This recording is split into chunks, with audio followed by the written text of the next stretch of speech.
Kumusta ba naging resulta diyan 'no? Give us a sense of how big this victory was by the Duterte political dynasty diyan sa Davao. I think you described it appropriately naman, Christian, when you said nag-dominate talaga ang dinastiya ng mga Duterte, no, over another dynasty that wanted to expand its presence in the city, yung mga Nograles nga. At tama din yung sinabi mo na landslide kasi sa mula mayor, vice-mayor, yung mga konsehal ng tatlong distrito at yung tatlong representatives, no, of the 3 districts of Davao ay lahat aligned under the hugpong sa taong lungsod ng mga Duterte. So ganyan yung kalakaran, but I think it's also important to note na may mga nuances naman yon, and I'd be glad to discuss that with you. Sige, mamaya pag-usapan natin nuances, no? Pero doon sa mismong pamilya Duterte, ilan ba? Ang bilang ko kasi 5 yung nanalo. Well, 5 na nanalo, but that means they're joining 2 others na already in position. Siyempre si VP Sara at saka si January Duterte, wife of Congressman Pulong, who is barangay captain and ABC president and therefore a member of the Sanggunian, no? So 7. Oo, Plus 7. yung PPP na first nominee, ang alam ko ay isang Duterte rin, no? Isang kamag-anak nila. So that would make them 8 Dutertes holding public office. Would you say mas lumawak pa yung political dynasty after this election? Mas lumakas I pa? think so. Mas lumawak at mas nag-consolidate kasi dito sa Davao, ang aside of course from the mayor and the vice mayor positions, ang mas talagang pinanghahawakan ng mga Duterte ay District 1, no? But with the victory of Omar Duterte, the son of Representative Pulong, so Representative Omar, nag-expand na sila ngayon sa second district, no? I should have mentioned also na that meant na overpower or na overwhelm nila ang isa pang dinastiya na matagal-tagal na rin nasa posisyon, ang mga Garcia, no? I think the Garcias have long held the position of representatives ng second district for 33 years, no? So ngayon lang natalo post-EDSA ang mga Garcia sa Davao. In particular sa second district? Second district. Ano ba yung yun? Paki-explain nga sa amin, sa mga hindi familiar sa Davao politics. Ano ba yung parang gentleman's agreement ba tawag doon? Among the political dynasties, kung paano nila pinaghati-hatian yung kapangyarihan sa Davao City. Mahalagang intindihin na yung paghahati-hati ng Davao City among the dynasties ay nakaugat yan, no, sa mga political arrangements nung panahon pa ni Marcos Sr., no? So halimbawa sa District 2, mga Garcia talaga ang may hawak niya, no?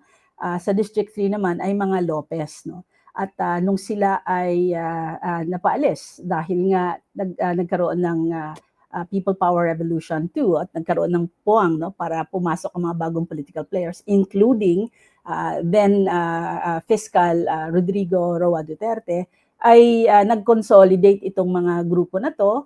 And at some point, you've probably heard this narrative, no, shared by former Representative Ruy Lopez na nagkasundo ang mga traditional political families ng Davao na ang itulak nilang maging kandidato for mayor noong 1988 ay si dating OIC Vice Mayor na Rodrigo Duterte. Kaya at hindi na bumitaw. At yun na nga, no, nanatili na parang fast forward 37 years later. So, ganun yung kalakaran, no? So, ang pagkakaintindi ko dati at hindi naman ang obserbasyon ay Garcia ang may hawak, no? ang dominant na dynasty sa District 2. At ito namang sa District 3 ay medyo nagbago na kasi dati Lopez nga pero napalitan ng mga ungab, no? At medyo matagal-tagal na rin ang mga ungab in position. So, what explains that? Kung bakit pumasok o nag-expand itong mga Duterte dun sa District 2? Well, kasi nga, ang mga Garcia naman ay dahil nga nung pre-EDSA pa, sila ay loyal sa mga Marcos, no? Yun naman ang kanila talagang allegiance. So nung ang unit team ay no more, hindi na sila nag-unite, so hindi naging mahirap para sa mga Garcia na mag-connect sa kanilang Marcos linkages, no?